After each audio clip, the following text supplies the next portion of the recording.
Bonsoir, mesdames et messieurs. Alexandre Baudouin et François Trépanier qui vous souhaitent la bienvenue à cette autre édition de Sport Express. Salut François. Bonsoir Alex. Demande-moi pas, François, ce que j'ai fait samedi à compter de 14h30 et dimanche à compter de 14h. Et surtout dimanche, en fin de journée, tu regardais Tiger. Ah! Écoute, quel phénomène! Et ceux qui disaient que le golf n'avait plus besoin de Tiger Woods ont été contredits dimanche au 18e. As-tu déjà vu, et André Barrière, qui est un passionné de golf, nous montre les images en ce moment. Le mouvement de foule. Incroyable. Et Tiger qui sort. Et tu sais, Tiger, il y a 15 ans, il n'aurait pas aimé ça. Tu sais, Tiger était dans sa bulle. Tiger n'était pas le plus jovial avec les partisans. Mais je pense que le Tiger 2018... C'est assagi, le bon vieux Tiger. ...était content. Ah oui, vraiment. Et moi aussi. Honnêtement, là, au premier trou, parti ça avec un bird. Ça a resté comme ça. Là. Je pense qu'il y a eu un bird en deuxième moitié de parcours, là, vers le 13 ou le 14. Ouais. Mais je suis tellement content pour lui. Et Watch Out 2019, c'est ce que ça lui prenait. C'était pas un tournoi de deuxième ordre. Non. Oui, il n'était que 30 joueurs, mais les 30 qui restaient... Les 30 meilleurs. Exactement, la Coupe FedEx. Alors, non, sérieusement. Là. Ça, Alex, ça va faire fermer le clapet à plusieurs commentateurs et analystes de golf. Oui, monsieur. Tellement content, François, de l'émission de cette semaine parce que autant qu'on va sensibiliser les gens dans les deux entrevues, en première partie, tellement touchant avec les gens de l'Éclusier, quelque chose de bien. Il y a eu ça l'an dernier, ça revient, le tour de force. Oui, ça se passe au BMR Yves Gagnon, Alexandre, ce samedi sur Grand-Bernier à Saint-Jean-sur-Richelieu. C'est vraiment des épreuves de force. Pour te donner une idée, Hugo Girard va être là, ton chum Gilbert Delorme, qu'on sait qu'il est très en forme, des équipes qui vont être là pour s'affronter. On va avoir beaucoup plus de détails durant l'entrevue, mais ce qui est intéressant, c'est que tous les profits vont à l'Éclusier. Et on a le président Michel Hull et Jean Deslauriers qui vont nous en parler, qui ont eux-mêmes consulté l'Éclusier avant d'être bénévoles. C'est vraiment des belles histoires.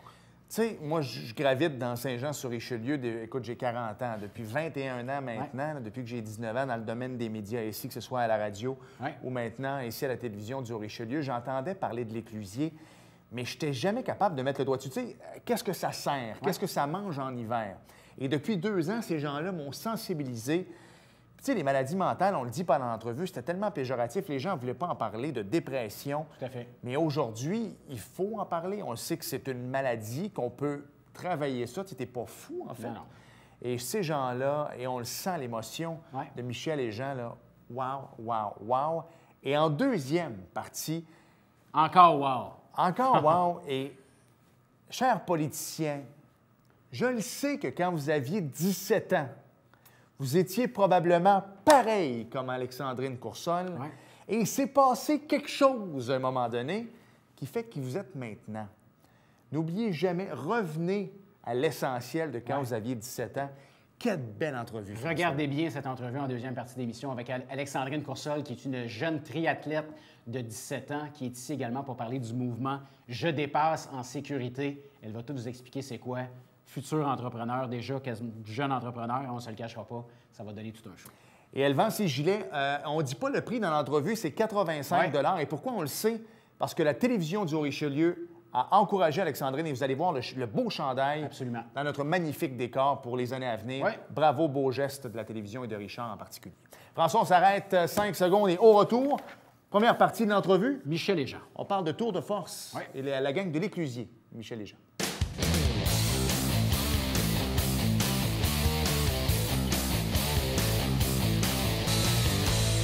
François, cette semaine, en première partie d'émission, on les a reçus l'an dernier. Oui. On parle du tour de force. Et pour nous en parler, Michel Hull, qui est le président de l'Éclusier. Michel, bonjour. Bonjour. Et également à Jean Deslauriers, qui est bénévole à l'Éclusier. Salut, Jean. Bonjour. Bonjour, Jean. D'abord, Michel, juste qu'on remette en perspective un peu pour nos auditeurs, qu'est-ce que c'est l'Éclusier? L'Éclusier est un organisme communautaire qui donne des services à des familles qui ont un proche atteint de maladie mentale. OK. Donc, dans le fond, c'est vraiment ça, là, en réalité. C'est la mission que l'Éclusier s'est donnée. OK. Et Jean, toi, tu es bénévole à l'Éclusier depuis combien de temps maintenant? Oh, ça fait 4-5 ans. OK. Et puis, j'ai reçu des services de l'Éclusier comme parent qui accompagne son enfant, qui a un trouble de santé mentale. Alors, c'est ça. C'est le retour de l'ascenseur un peu. Et quand on parle de santé mentale, ça englobe tout, là, que ce soit, par exemple, un enfant, un ami, un adulte, un collègue. Un collègue. Tout à fait. OK, parfait. Et là est arrivé le tour de force. Ça a commencé comment, ça, justement? Parce que ça a bien été, l'an passé, on va y revenir, mais ça a commencé comment, cette histoire-là? Bien, en fait, comme tout organisme communautaire, on a besoin des sous supplémentaires à part des subventions. Alors, on a fait un peu de brainstorming, puis on voulait quelque chose d'original. Puis on a fait un brainstorming avec Claude Demers chez Tactique. Puis on est arrivé avec cette idée-là qu'on a mis en place l'année passée pour la première fois, la première édition. Explique-moi un petit peu, Jean, qu'est-ce que c'est le Tour de force? En somme, c'est des équipes de 8 personnes qui font face à 4 défis qui sont quand même hors normes, si on peut dire, mais qui sont faisables par monsieur, madame, tout le monde. Et puis, dont un qu'on peut voir facilement, c'est le tour d'un véhicule lourd, le tir d'un véhicule lourd, c'est-à-dire. Alors, c'est ce genre de défi-là que ces équipes-là ont affronté. Et puis, on greffe par-dessus ça des thèmes en santé mentale qui s'arriment très bien avec le team building qu'on va chercher. Alors, ça s'arrime très bien là-dedans, puis ça fait un beau mélange. Ça s'adresse à qui, tout ça? Qui participe au Tour de force? En fait, c'est ouvert au grand public. Et on vise aussi, c'est sûr, les entreprises qui ont déjà peut-être des équipes de toutes sortes de formées, même des équipes sportives. Et puis, ils sont appelés à participer, puis... Parce que là, ça a lieu ce samedi. Est-ce qu'il est trop tard s'il y a des gens qui regardent l'émission à la télévision ce soir, mercredi? Non, il n'est pas trop tard. On va les accepter. En fait, c'est notre dernier sprint. Alors, on fait un appel à tous ici. Puis ceux qui sont intéressés sont bienvenus contacter l'Éclusier au 450-346-5252. Michel, je veux qu'on revienne un peu au rôle de l'Éclusier parce que je trouve ça tellement important, surtout en 2018, autant que les maladies mentales étaient extrêmement tabous il y a plusieurs années. Maintenant, on en parle. On est beaucoup plus ouvert. Vous êtes président de l'Éclusier. Moi, je connais bien votre garçon, Marc-André, qui est venu ici, qui est le président des Forts, qui, lui, a vécu une grande dépression. Il l'a dit lui-même, ça n'est pas caché ici à notre émission. Est-ce que vous, le fait d'être dans l'Éclusier maintenant, d'avoir traversé ça avec votre garçon, vous êtes en mesure, justement, de comprendre ces gens-là puis de bien les guider? En fait, si j'ai décidé de m'impliquer, c'est tout comme Jean. Il y a plusieurs années, j'ai reçu des services de l'Éclusier. Donc, je peux comprendre. Une famille qui vit avec un proche malade a besoin d'aide. Ce que j'avais compris, moi, en 1999, quand mon fils a fait sa première tentative, c'est qu'à l'hôpital, il s'occupe de la personne malade. Mais la famille ne fait pas partie de leur mission. Et c'est là que l'Éclusier vient... disons, sauver, j'ose dire, sauver l'entourage de la personne atteinte. Qu'est-ce que vous allez offrir comme service, justement, à ces personnes-là? Vous savez, plusieurs différents services, entre autres de l'accompagnement. Aussi, on offre aux familles de la formation. On offre aussi une prise en charge de la famille tant et aussi longtemps que la famille décide de cesser de venir à l'Éclusier. Donc, la famille n'est pas laissée pour compte. Parce qu'en même temps, si on veut rester fort devant nos enfants, devant nos amis, devant notre famille, nous, de l'autre côté, un coup que nos enfants ont les services, ça nous prend quelqu'un vers qui se retourner, parce que c'est pas évident. On veut être fort devant ces gens-là. À un moment donné, c'est nous là, qui avons besoin d'aide aussi. J'ai de la misère à voir comment est-ce qu'une famille peut réussir à passer sans les services. Et dans le fond, le message que j'aimerais lancer, c'est si vous vivez avec un proche qui souffre d'une maladie mentale, je pense que c'est important de venir chercher des services pour ensuite peut-être mieux accompagner notre proche qui est malade. En fait, ça peut être des services d'intervention psychosociale, ça peut être de la formation, simplement, ou des fois, il faut aboutir à des mesures légales qui sont difficiles à passer au travers. Et puis, l'Éclusier va accompagner la famille dans cette démarche-là. Voilà. Vous savez, si on recule d'un an, en moyenne, l'Éclusier reçoit 143 personnes différentes par mois. Qui viennent, par mois? Moi, je m'attendais à par année. Qui viennent chercher des services. Alors, on a avantage à parler davantage de l'éclusier, mais il reste qu'il y a quand même plusieurs personnes qui viennent chercher actuellement des services. Puis le tour de force s'inscrit bien parce que c'est dans la semaine, juste avant la semaine de la sensibilisation aux maladies mentales, qui est du 1er au 7 octobre. C'est sur une base canadienne, là. Alors, ça tombe bien. C'est pas pour rien que c'est là. C'est pour faire une lancée là-dedans aussi. Oui, vas-y. Tu parlais en début d'entrevue rapidement que ça fait 4-5 ans que tu es bénévole à l'éclusier, que tu as eu recours à l'organisme qui t'ont aidé. Oui. Si on parle de Jean, il y a 5 ans, et Jean aujourd'hui, c'est quoi la différence que l'éclusier a fait dans ta vie? Quelqu'un qui a plus d'outils dans son coffre, qui est mieux prêt à intervenir aux besoins, parce qu'on ne peut pas prévoir ça, ça arrive. C'est comme un cheveu, ça soupe. Là. Alors, c'est ça. Il faut être prêt à réagir, puis il faut avoir les outils pour. Puis souvent, c'est ça qui est le fun. Puis c'est pour ça que je le disais, au cours des dernières années, les années 60, 70, c'était tellement péjoratif de parler de ça. Ma mère, qui vient du domaine de la santé, elle se dit, tu sais, si ma mère avait pu avoir ces soins-là aujourd'hui, on ne l'aurait pas traitée de folle. Dans les années 60, 70, elle n'était pas folle, elle n'était juste pas traitée, tout simplement. Alors, à un moment donné, je pense que des organismes comme vous, ça peut être fort utile. Il reste 2 minutes. Je veux qu'on parle du tour de force. Il y a des commanditaires aussi qui vous aident. Si vous voulez en parler, là, c'est le temps. En fait, notre principal partenaire, c'est le groupe Yves Gagnon BMR, qui nous accompagne depuis le début dans cette aventure-là. Puis ils ont embarqué à pieds joints là-dedans. Puis c'est bien le fun. Hugo Girard, forcément, l'homme fort de la rénovation, va être là. On va avoir Gilbert Delorme, un ancien Canadien de Montréal, qui va nous accompagner aussi. Puis qui est encore en forme à 52 ans, le bonhomme. C'est quelque chose.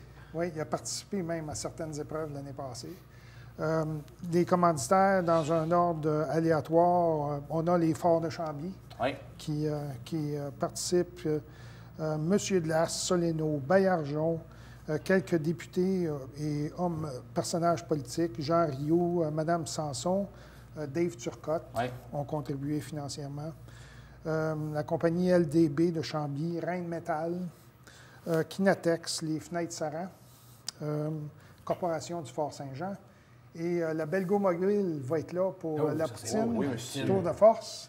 Alors, venez goûter à la poutine.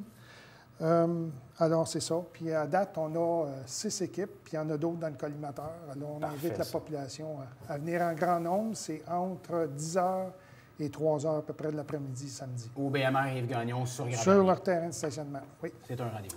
Messieurs, merci beaucoup. L'éclusier, on en entend beaucoup parler. Exactement, c'est bien. Et puis, belle continuité. Puis ça va nous faire plaisir à la 3e édition l'an prochain de vous recevoir à nouveau. Toujours les bienvenus. Merci, messieurs. Merci beaucoup.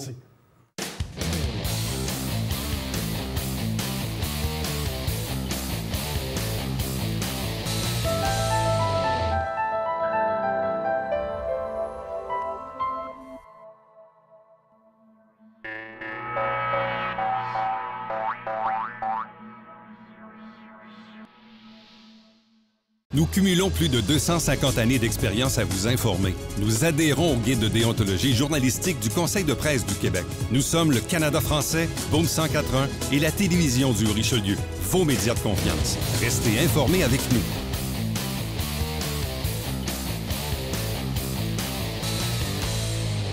François, tu sais qu'on est en pleine élection. Oui.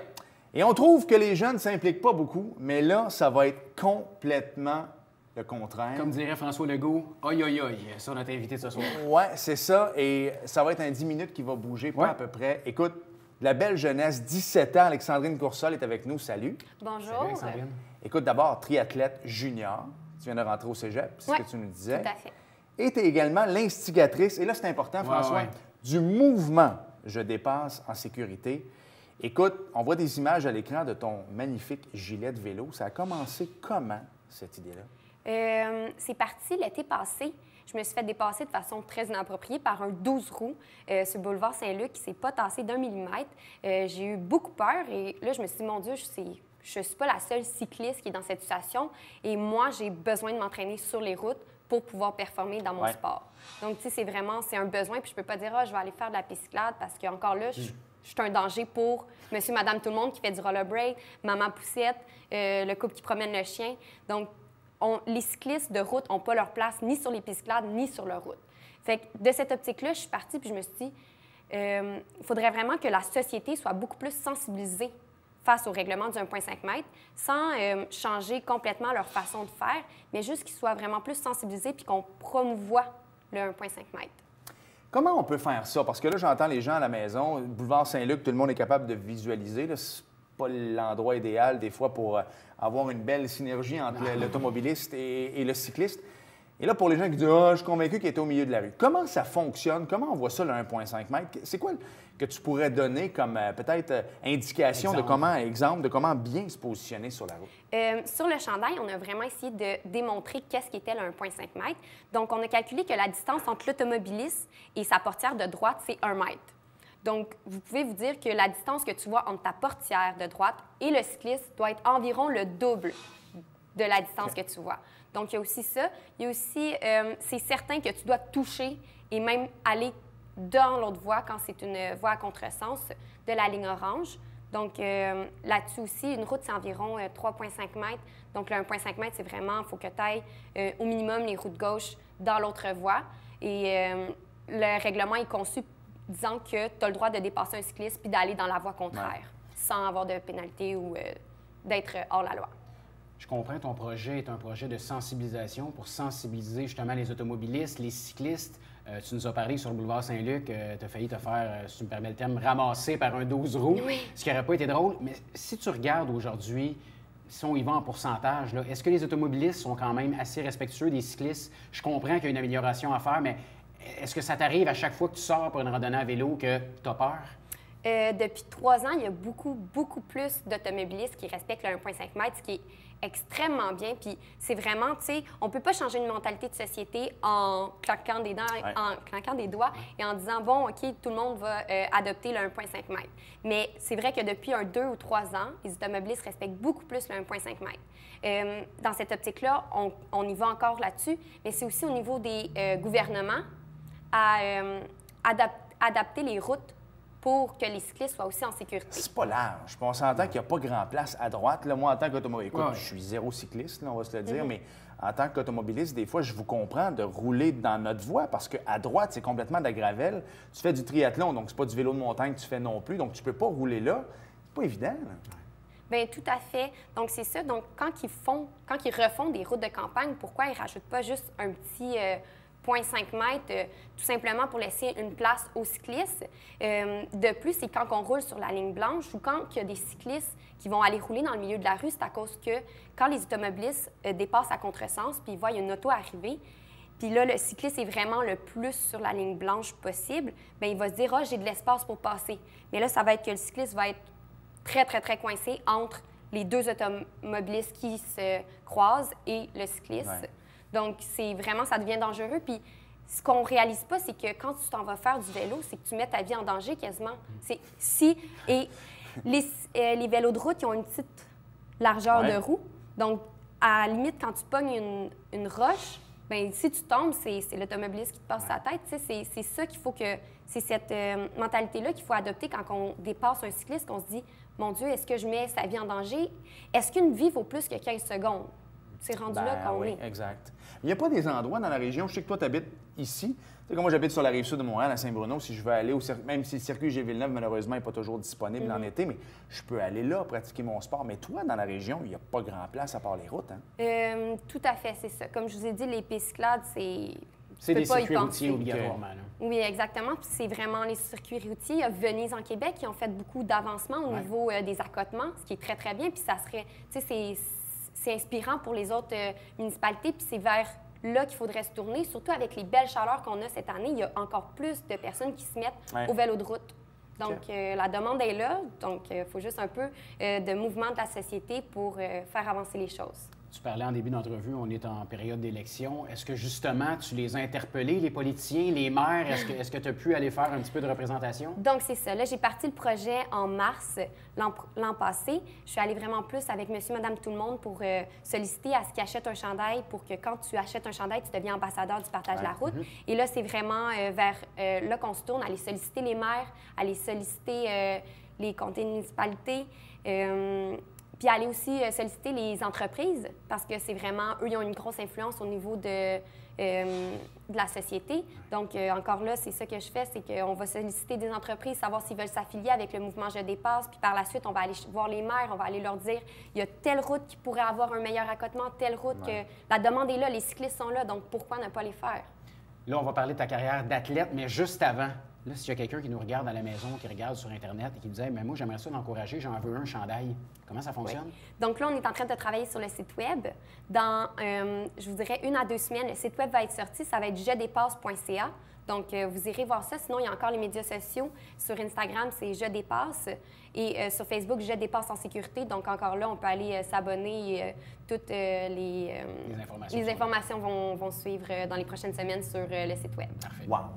Tu as 17 ans, la belle jeunesse, triathlète, nouvellement cégepienne. Ça en fait des choses, mais le triathlon, ça a commencé comment? Parce que, écoute, c'est 3 sports. Ali Gervais, on la reçoit à chaque année. Il faut que tu sois bonne à la course à pied, à la natation, au vélo. Ça a commencé comment, cette passion-là? Est-ce que d'abord, c'était une passion ou tu étais bonne dans les 3 sports, tu as juste décidé de les amener ensemble? Oui. Bien, moi, en fait, dans ma famille, le sport, c'est quelque chose qui est ancré, c'est dans nos valeurs. On est obligé de faire un sport dans ma famille. C'est primordial pour mes parents. Puis mon frère il avait participé au triathlon scolaire, celui qui se passe à chaque année au Colisée Isabelle Brassard. Et on avait reçu un petit pamphlet de tribu triathlon. Ouais. Et c'est comme ça que j'ai commencé dans le club. J'ai fait mes années à l'âge de 7 ans. Ça fait déjà 10 ans que je fais du triathlon, oui. Wow. C'est ça, 17 ans, 10 ans. Bon, c'est plus que la moitié de ma vie que je pratique ce sport. Mais oui, c'est ça. Donc, j'ai commencé comme ça, avec un petit pamphlet. On est allé, c'est ça, comme c'est dans nos gènes un peu de bouger puis de faire du sport. Donc, c'est comme ça que j'ai commencé le sport. Lequel des 3 sports préfères-tu? Celui que tu préfères le moins? Au cours des années, ça a beaucoup changé. Il y avait la course au début, plus la natation. Puis, ces temps-ci, je suis vraiment... J'aime beaucoup les 3 sports. Okay. Je m'en viens vraiment une vraie triathlète. T'sais. C'est difficile un peu de performer dans les 3 sports de façon égale, mais c'est vers là que je me tourne. Puis je dirais que les 3 sports me passionnent autant. L'entraînement, ça ressemble à quoi? Là, tu viens de commencer le cégep. On le sait, le cégep, c'est une étape de la vie qui demande beaucoup de travail à l'école. Combiner tes études avec les heures d'entraînement, parle-nous comment ça se passe, tout ça. Oui, mais le cégep, c'est très flexible par rapport au secondaire, je trouve, parce que c'est toi qui fais ton horaire en quelque sorte. Puis maintenant, les gens n'ont pas d'excuse de dire « Ah, je commence le cégep, je ne peux plus faire de sport » parce qu'on est rendu tellement flexible dans notre société face à ça.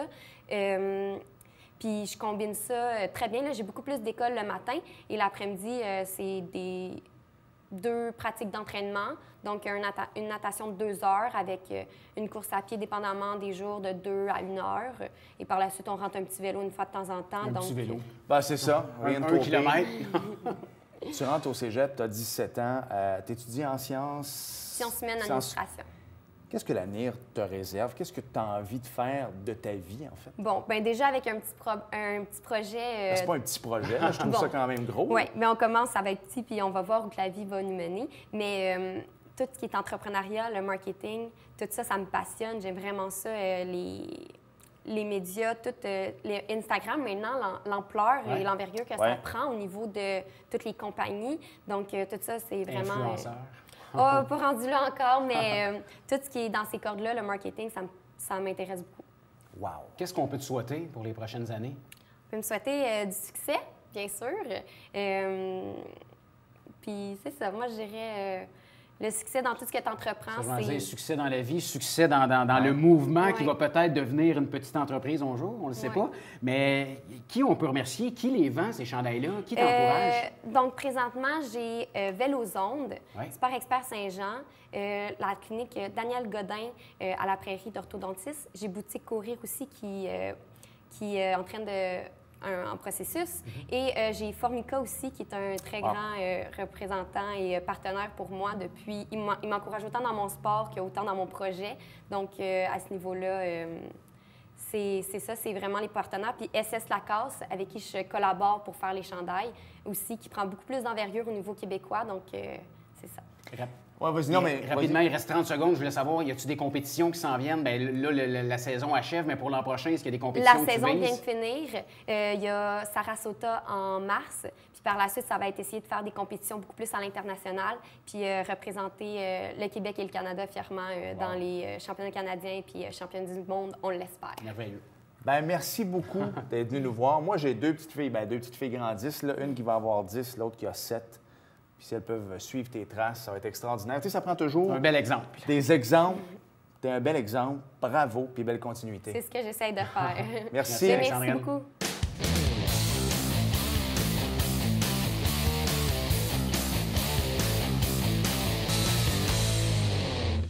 François, pirate maçonnerie pro conseil, encore cette année, on a passé proche et que j'ai hâte qu'on franchisse le dernier pas. Écoute, on avait reçu notre chum Frank Lafrenière, lanceur étoile, qui était venu nous parler, qui était persuadé, écoute, on a l'équipe pour se rendre jusqu'au bout. C'est vrai qu'ils ont l'équipe pour se rendre jusqu'au bout. Ils ont perdu en 7, Alex, en demi-finale. Ça a été un beau comeback, si tu me permets l'anglicisme. Ah, oui. Ils perdaient 3-1, je pense. Ils sont revenus 3-3. C'était à domicile, en plus. C'est décevant. C'est très décevant. Ah, l'an prochain, peut-être. Mais on les aime quand même. Parle-nous un peu du football scolaire. Oui, les Titans qui ont perdu 27-16 contre les Dragons de Massé-Vanier samedi passé. Prochain match ce samedi 13h au stade Alphonse-Desjardins. Les Cerbères ont perdu également contre la Magdeleine vendredi passé. Prochain match ce vendredi aussi au stade Alphonse-Desjardins contre le Dracard de Saint-Hyacinthe. Et les Titans Benjamin vont rendre visite au Cyclone de Baie-Saint-François ce samedi à 10h. Salutations au caquiste William Juguet.